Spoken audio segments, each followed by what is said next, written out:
Hello, bonjour à toutes et à tous. Je suis ravie de vous retrouver en ce lundi 6 décembre. Je vais vous laisser arriver, vous connecter tranquillement. Des personnes qui arrivent. Je vous rappelle que je fais un live par jour, tous les jours, tout au long du mois de décembre, pour mieux vous accompagner, vous aider à traverser ces périodes du mois de décembre, ces fêtes qui sont souvent lourdes quand on a perdu un conjoint, quand on a perdu un proche en général, mais je sais que en majorité sur ma page, c'est des personnes qui ont perdu un conjoint qui se connectent, puisque moi-même j'accompagne notamment des femmes, mais aussi peut-être bientôt des hommes, je ne sais pas, qui ont perdu un conjoint. Donc je vous laisse vous connecter, faites-moi un pouce, un cœur, un coucou dans les commentaires pour me dire si vous m'entendez bien. Et voilà, c'est une semaine un peu spéciale pour moi, j'avoue. Voilà, j'ai ma maman qui s'est fait opérer ce matin, voilà, d'une prothèse de genou, qui est à l'hôpital, mon papa qui est à la maison. Donc du coup, toute la semaine, je vais bosser chez moi. Bon, quand on bosse à distance, en visio, c'est voilà, on peut bosser n'importe où. Donc voilà, on n'a pas de nouvelles encore de son opération. On espère qu'on l'aura au téléphone ce soir et que ça se passe bien, j'espère. Mais c'est vrai que ça rajoute un peu de stress aussi. Mais on va faire confiance à tout le monde et dire que ça va bien se passer. Donc aujourd'hui, je fais un Facebook Live en fait qui va s'adresser plus à votre entourage. C'était une demande que j'avais eue de Delphine notamment, qui est une de mes clientes, et puis Delphine, on va en reparler aussi dans le programme, mais de savoir voilà comment, c'est vrai que les proches sont assez démunis pendant les fêtes, ils ne savent pas trop quoi faire, comment faire, vous avez peut-être le sentiment de leur gâcher leur fête de Noël, et donc la demande c'était un peu de faire une vidéo, un live pour, pas pour vous directement qui me regardez, mais peut-être un live que vous allez pouvoir partager sur vos pages Facebook, peut-être à vos parents, à vos frères, à vos sœurs, à vos belles-sœurs, vos beaux-frères, ou à des amis, pour qu'ils se sentent peut-être moins démunis effectivement pendant les fêtes de Noël et qu'ils puissent aussi vous entourer au mieux en tout cas. Donc c'est l'objet de ce live aujourd'hui. Et puis je vous le rappelle, hier j'ai lancé un petit jeu concours. Quand vous mettez le hashtag YellowWoman sous ma vidéo, et bien en fait j'ai commencé hier. Je mets votre nom dans un bocal avec voilà, un petit papier. C'est déjà les personnes hier qui ont tagué le hashtag YellowWoman. Et puis dimanche, en fait, je ferai un tirage au sort pour, voilà, je tirerai au sort une personne. Et on continuera après, la semaine d'après. Et je lui offrirai mon livre Revivre après lui, ou comment retrouver sa joie de vivre après la mort de votre conjoint, voilà. Voilà, je me mettrai en contact avec vous après le tirage au sort et puis je vous l'enverrai avec grand plaisir par la poste. Et peut-être que vous l'avez déjà, mais il y a des personnes qui ont tagué YellowWoman et qui peut-être si elles le gagnent, l'offriront à un proche. C'est toujours, voilà, ça peut être aussi intéressant de lire pour les personnes qui vous entourent. Martine, bonjour Martine, ça m'aide beaucoup de te voir chaque jour. Oh merci Martine, super, je suis ravie de te retrouver aussi, même si tu as terminé le programme et de continuer, c'est chouette que tu sois là. Coucou Sonia, coucou Anne-Marie, bon je vous laisse vous connecter, encore bonjour Ad. C'est chouette, il y a du monde, c'est cool. Voilà, c'est un petit challenge aussi pour moi de faire des lives tous les jours, j'avoue, je le dis. Et merci Martine. Mais franchement, j'adore, voilà, j'adore me connecter avec vous. Alors c'est toujours mieux quand on se voit, hein, je préfère, mais c'est toujours, voilà, c'est toujours chouette. Et puis vous êtes hyper dynamique, vous mettez plein de commentaires, donc c'est cool. Donc, on va démarrer. Donc, je le rappelle, c'est un live qui s'adresse vraiment à votre entourage. Voilà, pour mieux les aider aussi à vous soutenir pendant ces fêtes, pour qu'ils se sentent un peu moins démunis. Donc, c'est un live qui va... Il y a la chat qui veut sortir, bien sûr. C'est un live qui s'adresse peut-être, je sais pas, à votre soeur, à votre frère, à votre beau-frère, votre belle-sœur, quand vous avez perdu vous-même votre conjoint. Donc c'est vrai que la famille, d'une manière générale, souvent, famille, belle famille, peuvent se sentir vraiment démunis, ne pas savoir quoi faire pendant les fêtes. Il y a beaucoup de craintes, il y a beaucoup de peur. Donc déjà, moi, ce que j'ai envie de dire à la famille, belle famille, c'est que quand vous avez perdu votre frère, votre beau-frère, votre gendre, votre belle-fille, vous êtes aussi en deuil, en fait. Vous êtes dans un processus de deuil. Parce que qu'on ait perdu son conjoint, qu'on ait perdu un enfant, qu'on ait perdu un frère, en fait, on traverse le même processus de deuil. Alors on peut dire oui, c'est des deuils différents, mais en fait au cœur, il y a toujours ce même processus de deuil. Ce processus de deuil qui est inconscient, qui va se déclencher en nous, inconsciemment, sans même qu'on s'en rende compte, et on va passer par tous ces vagues émotionnelles. Donc le processus de deuil, c'est pas quelque chose de linéaire. Il y a un jour où on va se sentir à peu près bien, et puis le lendemain ou une heure après, on va se sentir mal. Peut-être qu'il y a des moments, vous allez bosser et ne plus penser à la personne qui n'est plus là, et puis d'un seul coup, clac, vous allez entendre une musique, vous allez entendre quelque chose qui va vous faire penser à cette personne. Et il y a une vague qui arrive émotionnelle. Donc, ce que vivent les femmes qui perdent un conjoint, ou ce que vivent les hommes qui perdent un conjoint, vous allez le vivre peut-être de manière peut-être moins intense ou de la même intensité, mais en tout cas, vous êtes aussi dans un processus de deuil. Donc, c'est assez évident pour les parents qui perdent leur fils, leur fille, mais c'est vrai que pour les frères, les sœurs, les belles-sœurs, les beaux-frères, c'est moins évident. Donc, c'est important aussi de l'entendre que vous aussi, vous êtes dans un processus de deuil. Donc ça, c'est vraiment hyper important. Ensuite, quand les fêtes de Noël arrivent, vous, en tant que famille, belle famille, vous ne savez pas trop comment faire. Vous vous dites, est-ce qu'on va l'inviter? Est-ce qu'on ne va pas l'inviter? Qu'est-ce qu'on va faire? Ça va être terrible, ça va être horrible. Il ou elle va pas être bien, je ne vais pas savoir quoi dire, je marche sur des œufs, je ne sais pas. Et en fait, souvent, la famille, la belle famille, elle projette sur la personne endeuillée ce qui serait bon pour elle, en fait. Elle se dit, moi, si j'avais perdu mon conjoint, je voudrais pas faire Noël, donc je vais pas l'inviter. Moi, si j'avais perdu mon conjoint, j'aimerais qu'on me fasse plus de cadeaux. Enfin, j'en sais rien, en fait. En fait, ils vont projeter des choses à partir de leurs propres besoins. Et s'imaginez, si moi, j'avais perdu mon conjoint, je voudrais pas qu'on me dise ceci, je voudrais pas qu'on me parle de mon conjoint, je voudrais pas... etc., etc. Alors que c'est vos propres besoins. Je rappelle, je m'adresse à l'entourage, là. Je ne m'adresse pas à vous directement. Donc, ce qui est important, quand vous faites partie de l'entourage, de la famille, de la belle famille, c'est de ne pas projeter les choses. C'est de directement pouvoir discuter des fêtes de Noël avec la personne qui a perdu son conjoint. Lui dire, habituellement, tous les ans, peut-être que je t'invitais pour déjeuner, pour le 24, pour le repas du 25. Qu'est-ce que toi, aujourd'hui, tu as envie de faire? Je sais vraiment pas comment... qu'est-ce qui serait le mieux pour toi? Mais voilà, je te propose, je t'invite peut-être le 24. Vous, l'entourage, partez de vos propres besoins. Vous lui dire, peut-être que, voilà, moi j'ai envie de l'inviter le 24. Ok, vous allez inviter la personne le 24. Peut-être qu'elle va dire oui, aujourd'hui, là, parce qu'on est le 6 décembre. Et peut-être que dans 15 jours, elle va aussi changer d'avis. Et ça, il faut s'y préparer aussi, parce que le deuil n'est pas linéaire. Donc peut-être qu'aujourd'hui, sincèrement, elle va vous dire, oui, je me sens d'attaque pour faire Noël avec toute la famille. Elle va vous lui dire, voilà, en toute authenticité et dire, je me sens prête. Mais peut-être que demain, après-demain, elle va vous rappeler et elle va vous dire non, j'ai changé d'avis. Et il va peut-être y avoir ces changements d'avis comme ça jusqu'au 24 décembre. Et c'est pas parce qu'elle est chiante, c'est pas parce qu'elle sait pas ce qu'elle veut, c'est parce qu'elle traverse toutes ces vagues émotionnelles. Donc, c'est pas contre vous.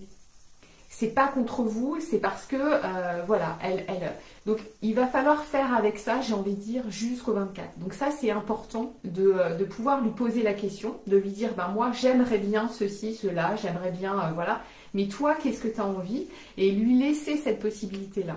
Moi, je rappelle aussi beaucoup et souvent à l'entourage que c'est pas parce qu'on perd son conjoint qu'on devient un enfant. On reste adulte. c'est des personnes qui sont responsables. On reste une personne adulte responsable. Certes, on est dans les choux. Certes, on n'est pas bien. Certes, il y a une grande douleur, une grande souffrance, un grand chagrin, une vulnérabilité qui est très forte. Mais en face de vous, vous avez des personnes qui sont adultes et qui sont toujours responsables. Il n'y a pas à les infantiliser. Il y a tout simplement à leur poser la question et à savoir, à garder dans un coin de votre tête que cette personne endeuillée, peut-être qu'aujourd'hui, 6 décembre, elle va dire « Ok, moi, le 24, je viens manger chez toi ». Ou peut-être elle va vous dire d'ailleurs « Ben non, moi, j'ai envie de faire Noël chez moi, donc je vous invite ». Et puis peut-être que dans quelques jours, elle va changer d'avis. Et ne vous dites pas « Mais elle sait pas ce qu'elle veut, elle me fait tourner en bourrique, etc. » Non. Elle est en deuil, donc elle va certainement changer d'avis jusqu'au 24 décembre. Et ça, c'est important aussi de le savoir. Donc, ne projetez pas ce qu'elle peut penser, ce qui est bon pour elle. Le mieux, c'est de lui poser directement la question. Ça, c'est quelque chose qui est vraiment, vraiment très important. Ensuite, moi, ce que j'ai envie de dire pendant les fêtes de Noël, c'est d'être, et peut-être, alors comme dans le reste du temps, mais peut-être qu'elle va vous dire, moi, à Noël, je vais être toute seule. Et vous, ça va vous déchirer le cœur, vous allez vous dire, mais c'est pas possible, elle peut pas rester toute seule avec ses enfants, ou il y aura juste à respecter ça. Il y a vraiment à respecter ce choix, ce désir, ou peut-être qu'elle va venir le 24 ou le 25, et puis qu'à un moment donné, au milieu du repas, ça va être trop lourd pour elle. Et elle va décider de partir et de rentrer chez elle. Il va falloir respecter ça aussi. Et ça ne sera pas contre vous. C'est pas parce que vous avez fait quelque chose de mal, dit quelque chose qui n'allait pas, etc. Mais parce que ce sera... Voilà, on ne peut pas faire au-delà de nos limites. On ne peut pas faire au-delà de nos possibilités. Donc ça, c'est vraiment important d'entendre ça, que ce qui va être dit, l'attitude de la personne, là, tout au long du mois de décembre, voilà, les choix qu'elle va faire sont variables, vont pouvoir changer, et puis les choses, elles ne vont pas être contre vous. Donc ça, c'est vraiment important, et lui laisser aussi le choix, voilà, le choix, ça reste une personne adulte, responsable aussi de ses actes, même si elle est dans un vécu dépressif du deuil. Donc c'est vraiment très très important de le savoir. Ensuite, moi j'ai envie de vous dire aussi, tout au long du mois de décembre, de vous autoriser à parler de Noël, à parler peut-être des choses que vous faites, des choses peut-être agréables que vous vivez aussi. Peut-être que des fois on va vous envoyer bouler. Peut-être que la personne elle va vous dire mais tu me les casses avec Noël, moi je suis pas du tout là-dedans. Et c'est ok. Mais par moments elle aura aussi besoin que vous lui parlez de ce qui se passe, de vos achats, peut-être de choses agréables qui se passent pour vous en ce moment au mois de décembre. Parce qu'en fait, c'est aussi ramener la personne endeuillée dans la vie. C'est ramener la personne endeuillée avec vous dans des choses agréables. Donc parfois, vous allez vous faire jeter. Parfois, la personne, elle va dire « je suis contente pour toi ». Mais autorisez-vous à dire aussi ce qui va là au mois de décembre, ce qui se passe, peut-être des chocolats que vous avez achetés, etc. Autorisez-vous, et ça aussi. C'est pas parce que on a, je sais pas... un proche en deuil, que on va s'interdire de partager ce qui est agréable pour nous. C'est aussi, quelque part, l'aider, lui rendre service, que de le ramener tout doucement dans la vie. Mais en respectant son rythme, en l'allant doucement, tranquillement. Ce qui est important, c'est que vous fassiez confiance, peut-être à votre fils, à votre fille qui a perdu son conjoint. Faites-lui confiance. C'est un adulte. Son processus de deuil s'est enclenché. Le processus de deuil, c'est notre allié. On est fait, ça peut paraître bizarre de dire ça, mais notre corps, notre mental est fait pour faire face à cette adversité-là. Mais ça va être lent, ça va être long. Donc, il ne peut pas arriver le premier jour, le premier Noël ou le deuxième Noël, voire le troisième Noël, pump it up, tout va bien, etc., avec le sourire aux lèvres. Et peut-être que la personne, elle va arriver comme ça, la soirée de Noël. Et puis, au fur et à mesure de la soirée, peut-être que voilà, les émotions vont arriver, ben, c'est ok, vous allez la prendre dans les bras, vous allez l'écouter. Moi, je recommande souvent aux proches d'avoir une passivité bienveillante. Parce que oui, on se sent impuissant. On ne va pas pouvoir faire revenir la personne qui a disparu. Et donc, il y a juste à être là, à être présent, à être dans l'écoute, à échanger, à partager, à parler de la personne, à prononcer son prénom. C'est hyper, hyper important. Alors, à nouveau, Vous allez peut-être tomber un jour, peut-être qu'aujourd'hui vous allez vous pointer cet après-midi chez votre fille ou qui a perdu son conjoint, que vous allez lui parler de son mari en racontant une anecdote. Peut-être que ça va la toucher, que ça va lui faire plaisir. Elle va peut-être être dans l'émotion, elle va peut-être être dans les larmes, mais ça c'est ok. Mais ça va aussi donner une place à son mari qui n'est plus là parce qu'on va parler de lui. Ça veut dire qu'on ne l'oublie pas. Et ça c'est tellement important pour une personne qui a perdu son conjoint. Et puis peut-être qu'aujourd'hui vous allez en parler et elle va pas être dans cette énergie-là, on va dire, et elle va vous dire mais moi aujourd'hui j'ai pas envie d'en parler. Donc ok, bah vous n'allez pas en parler, mais autorisez-vous à en reparler dans les jours à venir parce que la personne dans les jours prochains elle en aura certainement besoin. Je sais que c'est compliqué pour l'entourage. C'est facile pour personne, c'est pas facile pour la personne qui est endeuillée, c'est pas facile pour les proches, mais en tout cas autorisez-vous aussi à être qui vous êtes et être dans une, oui, j'ai envie de dire une passivité bienveillante, c'est-à-dire de pouvoir lui faire confiance aussi, lui faire confiance qu'elle va avancer. Elle va avancer lentement. Et si vous regardez cette vidéo, vous pourrez aller voir la vidéo que j'ai faite il y a quelques jours sur combien de temps dure un deuil du conjoint. Vous allez comprendre aussi tout ce processus, toute cette lenteur. Mais les personnes, elles avancent vraiment. Donc il n'y a pas à leur parler comme des enfants, il n'y a pas à leur parler comme si elles étaient en phase terminale d'un cancer. Et c'est des adultes, parlez-leur normalement, évoquez et laissez-les aussi avancer à leur rythme, faites-leur vraiment confiance. Donc si la personne vous dit, écoutez, ce week-end, j'ai pas envie, j'ai envie de voir personne, j'ai juste envie d'être toute seule avec mes enfants, ben, il y a juste à respecter ça. Et c'est pas pour ça que il va se passer un drame, c'est pas pour ça que elle va être plus mal. On a besoin dans le deuil de temps où on est seul aussi. On a besoin d'être entouré et c'est important de dire à la personne je suis là, je te fais un petit texto, je te fais un message, mais je respecte ton désir d'être seul, peut-être ce week-end, peut-être aussi pendant les fêtes. Donc vraiment c'est de respecter ce rythme-là et d'avoir en tête que, comme je l'ai dit dans cette vidéo dont je parle, un deuil du conjoint ça dure pas 6 mois, ça dure pas 1 an, c'est beaucoup plus long, c'est lent, mais faites confiance que la personne elle va vraiment avancer et toutes les personnes moi que j'accompagne, je les vois avancer, je vois le processus qui se met en place, il y a des hauts, oui, il y a des bas, mais parce que le deuil, c'est pas linéaire. Peut-être que vous allez la voir la veille de Noël, elle va avoir le sourire, que le jour de Noël, elle aura moins le sourire, mais faites-lui, s'il vous plaît, faites-lui confiance et respectez vraiment son rythme. Et j'ai envie de dire aussi, souvent, et dans le message que Delphine m'avait écrit, elle me dit, j'ai l'impression de gâcher leur Noël. De gâcher le Noël voilà, de mes parents, de ma famille en fait, parce que j'ai perdu mon conjoint. En fait, il faut virer cette croyance-là, cette fausse croyance. Personne ne gâche le Noël de personne. Vraiment, voilà, vous allez arriver, vous en tant qu'endeuillé, comme vous êtes, avec l'émotion du moment. Peut-être que vous aurez mis en place les rituels dont j'ai parlé ce week-end, hein, le rituel avant Noël et puis le petit rituel au moment de l'apéro au 24 ou 25. Mais vous allez gâcher le Noël de personne, vraiment. Donc, le processus de deuil, il se fait seul, mais il se fait aussi avec les autres. Il se fait aussi avec notre entourage. Et autorisez-vous à parler du défunt, que vous soyez,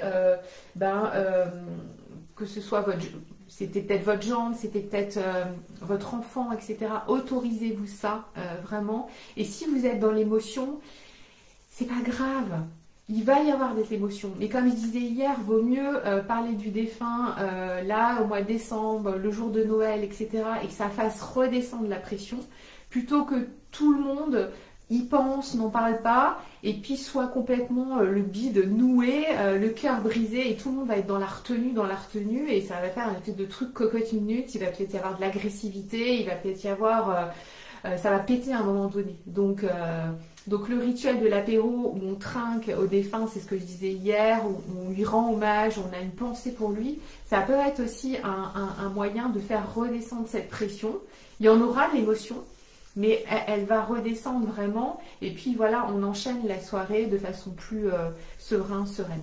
Donc, c'est ce que je voulais vous dire, là, aujourd'hui.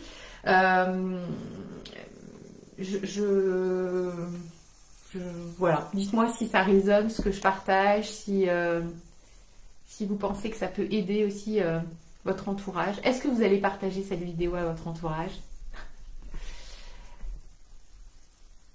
Bonjour Malika, bonjour Isabelle. Bonjour Dominique depuis la Bolivie. Evelyne, merci Rachel, je vais partager ta vidéo avec mes proches. Tu as dit tout ce que je pense, encore un grand merci pour ton soutien. Super. Bon, ben génial. Je ferai une autre vidéo encore hein, sur les proches de façon plus large et sur l'entourage, mais c'est vrai que tout le monde se sent impuissant en fait. Et parfois, l'entourage peut être maladroit parce que on a tellement envie que la personne elle soit bien, on a tellement envie de faire quelque chose de très concret. Et la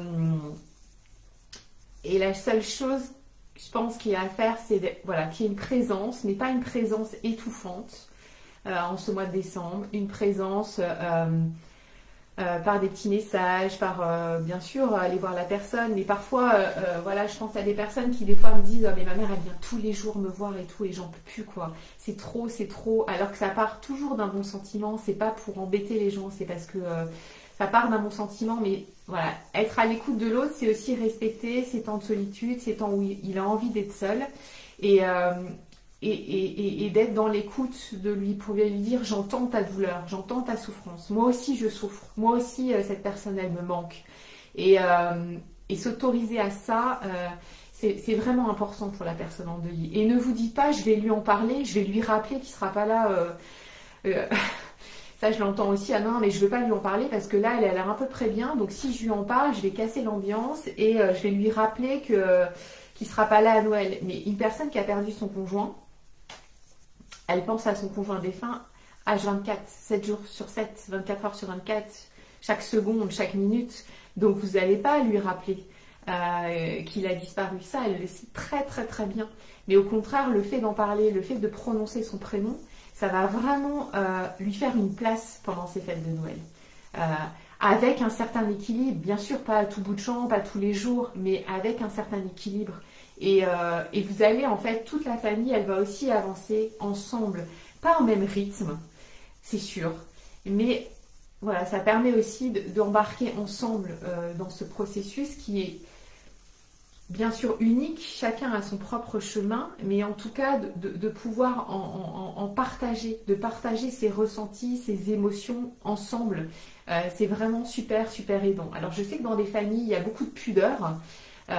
Donc parfois il faut y aller un peu par petites touches mais le silence en fait c'est pire que tout. Je crois que ça sera ça ma conclusion de ce live aujourd'hui, c'est que le silence ça laisse ça laisse encore plus de vide, la personne elle nous manque encore plus quand on parle pas de cette personne, quand tout le monde reste avec ses propres ruminations, ses propres angoisses, son propre manque, c'est important voilà, de pouvoir dire moi aussi cette personne-là elle me manque et on n'est pas dans un concours aussi. Hein. On n'est pas à dire c'est plus difficile pour moi parce que c'est mon fils ou ma fille qui est morte et toi t'étais que le conjoint et ça je l'entends aussi des fois. Non. Oui, c'est difficile de perdre son enfant. Oui, c'est violent. Oui, c'est pas dans l'ordre des choses. Mais on n'est pas à faire un concours à celui qui souffrira le plus. Quand on perd son conjoint, on souffre aussi. On est aussi dans la douleur. Et éviter les phrases du style « Oui, mais toi, tu vas refaire ta vie, tu vas avoir un nouveau conjoint. Moi, c'était mon fils, j'en aurai plus d'autres. Ou ma fille, j'en aurai plus d'autres. » Non, ça, on évite. Ça, c'est violent, ça. C'est vraiment violent. On n'est pas dans un concours à celui qui a la plus grande douleur. Il y a cette douleur qui est unique pour chacun, chacune, et vous allez la partager ensemble aussi au mois de décembre et pendant ces fêtes, si vous le souhaitez. Il n'y a pas d'obligation, mais en tout cas, c'est mieux de le partager, de mettre des mots sur ce qu'on ressent, en utilisant le jeu aussi, sans faire de reproches à qui que ce soit, mais moi je me sens comme ça aujourd'hui. Et j'ai envie de te le dire. Et il n'y a pas forcément de réponse. Des fois, si la personne vous dit je souffre tellement là pendant ces périodes de Noël, Ne lui dites pas mais ça va aller, t'inquiète, on est là, etc., etc. Elle le sait que vous êtes là, elle le sait bien, mais c'est juste de lui dire j'entends ta douleur, j'entends ta souffrance, je sens que c'est violent. Et peut-être la prendre dans ses bras et dans vos bras et peut-être des fois aussi pleurer avec elle. Ça va pas la mettre encore plus mal, ça fait baisser cette tension qu'on a dans le corps, qu'on a dans le cœur. C'est vraiment hyper important de pouvoir... même si vous êtes dans une famille très pudique, moi j'ai été élevée dans une famille très pudique, je me souviens de mon papa qui savait pas quoi me dire quand Jeff est mort, ben, je lui ai dit avec beaucoup d'émotion, je sais pas pourquoi, mais à un moment donné il me disait je sais pas quoi dire. Mais je lui ai dit mais putain mais prends-moi dans tes bras, c'est juste ça dont j'ai besoin. Et je le dis encore avec beaucoup d'émotion, mais c'était ça, et ça c'est fait, et c'est vraiment quelque chose qu'on fait alors que on n'est pas dans une famille, à beaucoup se dire je t'aime, à montrer nos sentiments, etc. Ben ça a débloqué aussi un truc, voilà, ce deuil par rapport à ça. Donc c'est ok d'être dans l'émotion, s'autoriser à ça, penser à moi. Moi je fais des lives, des fois je suis dans l'émotion, comme là maintenant, j'ai déjà pleuré pendant des lives. Ça fait mourir personne, ça c'est sûr, c'est une garantie. Ça va pas vous engloutir, ça va pas vous noyer. Donc voilà, pour l'entourage, autorisez-vous à partager vos ressentis aussi en disant je, tout simplement. Voilà, je sais pas quoi faire, je suis démunie, je me sens... mais je suis là, quoi, tout simplement. Voilà. Bon, je vais m'arrêter là pour aujourd'hui. Ça fait déjà une demi-heure que je parle. Ad, j'ai partagé cette vidéo à ma famille, mes proches. On n'a pas Facebook. Alors, Ad, tu peux la retrouver en replay. Je vais la mettre à 18h en replay sur ma page YouTube. Et comme ça, tu pourras lui envoyer le lien YouTube, en fait, tout simplement. Sonia, oui. Dominique, oui, beaucoup, car je dois aider une jeune femme dans cette étape. Super.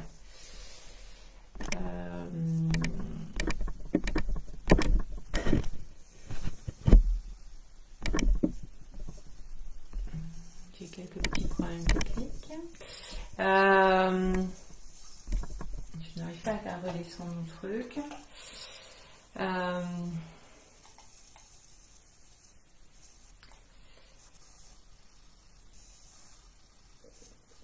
Oui, Alex, t'es peut-être pas au bon endroit. Voilà, merci. Quelqu'un de bienveillant, un troll. Partager sa vidéo proche. Voilà, mais je vais lui virer ce monsieur qui est très malveillant.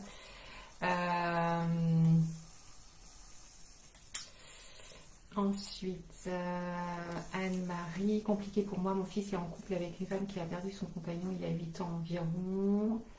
Compliqué le deuil de ma sens évoqué depuis une maladie, mettre à l'aise mon fils et d'autres personnes qui sont présentes. Alors, ouais. Alors Anne-Marie, on en parlera comme on se voit en séance, comme tu es dans le programme, effectivement. Mais ça peut aussi, peut-être aussi te rapprocher aussi en fait de ta belle-fille. Si elle a perdu son conjoint. Après, je ne sais pas quelle relation vous avez, mais ça peut être aussi quelque chose que vous pouvez évoquer ensemble. Mais je te donnerai plus de billes pour évoquer ça aussi avec elle.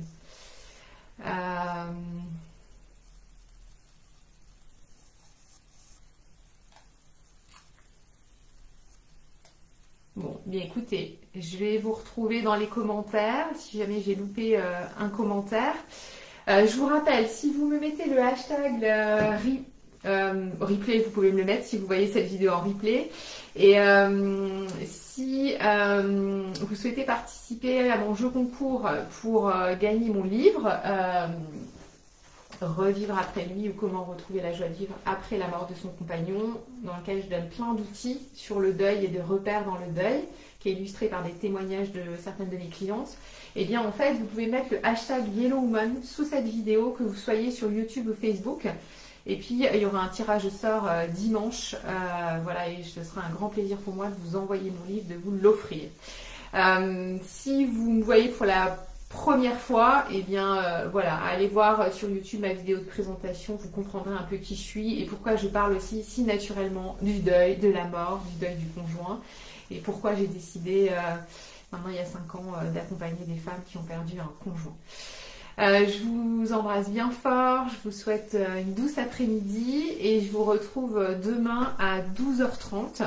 On évoquera encore un autre sujet autour du deuil du conjoint pour mieux vous aider à traverser cette période. Je vous embrasse bien fort, je vous dis à très vite. Bye! Et merci encore d'être là aussi nombreux tous les jours. Ça me fait chaud au cœur aussi à moi.